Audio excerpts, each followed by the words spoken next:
So I've had a go at this week's toilet roll challenge, and it's all to do with this story, what the ladybird heard.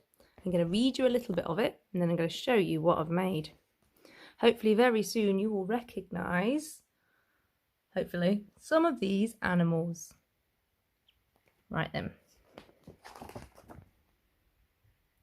Once upon a farm lived a fat red hen, a duck in a pond and a goose in a pen, a woolly sheep, a hairy hog, a handsome horse and a dainty dog, a cat that meowed and a cat that purred, and a fine prize cow and a ladybird.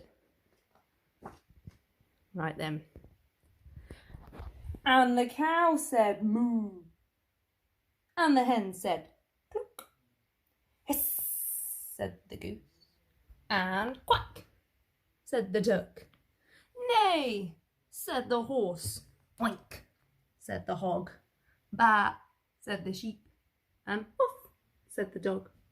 One cat meowed and the other one purred, but the ladybird never said a word.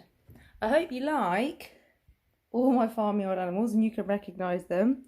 I wonder which one is your favourite and which ones you might make at home. Maybe if you've got enough time, you could make all of them and reenact the story yourselves. So, if I'm clever enough, I'm going to put at the end of this video some pictures of how I made my cow